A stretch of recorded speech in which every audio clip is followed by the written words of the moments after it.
The proxies started as art, beautiful sculptures of faceless beings draped in vibrant patterns. My Aunt Shannon collected miniature versions, said they represented human potential, freed from identity. Ironic how quickly they became the opposite. I first saw a real one at Mariana's gallery opening, not a sculpture, an actual moving proxy.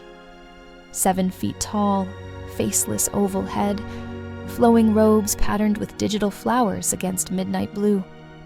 Everyone whispered about how Mariana had gone alternative, whatever that meant. "Maddie, come meet my interface," Mariana said, pulling me toward it. "This is Morgan." The proxy tilted its featureless head. "Pleased to meet you, Madison." The voice emerged from somewhere beneath the flowing fabric, unnervingly human. "You're using a proxy for your public appearances now?" I asked Mariana, trying to keep the judgment from my voice. She laughed. "Not just appearances. Morgan handles all my interactions. Meetings, interviews, networking events. I haven't left my studio in 3 months. That was 8 months ago. Now they're everywhere. Celebrities sent them first. To press conferences, award shows, fan events. Then politicians. Then CEOs. Now I see dozens daily.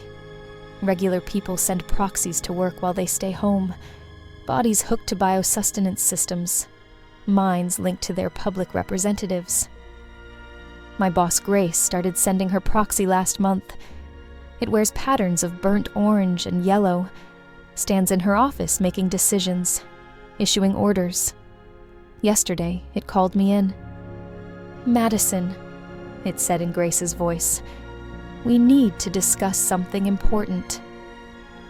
I stared at its blank face, wondering if Grace was fully present in the interface or just monitoring key moments. "The company is implementing a proxy initiative," it continued. "All management track employees will be transitioned to proxy representation within 60 days. My stomach dropped.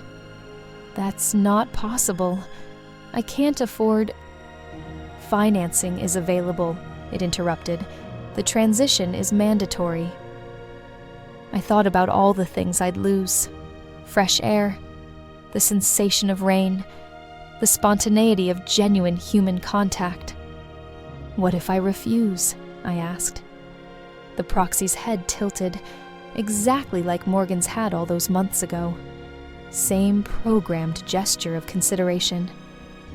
"That would be unwise for your career trajectory," it said. "Besides, most people adjust quite well. Grace reports significant improvements in her quality of life." On my way home, I passed 2 proxies conversing outside a coffee shop, their patterned robes vibrant against the gray sidewalk. Their owners were probably lying in suspension chambers miles away, experiencing this mundane moment through sensory feeds, speaking through digital intermediaries. The proxy enrollment package arrived this morning. My model options all look like those sculptures my aunt collected. My fabric choices are beautiful. Rich patterns, vibrant colors. The clay-colored proxy with gold accents is particularly stunning. I should be selecting my design. Instead, I'm typing this on an actual physical keyboard, trying to remember what it feels like to be wholly present in my body, wondering if this is the last month I'll experience the world directly. They say you forget what you're missing after a while. They say it's better, safer this way. I'm not convinced, but I'm also not brave enough to lose everything by refusing. Tomorrow, I'll choose my proxy's appearance. Next week, they'll map my neural patterns.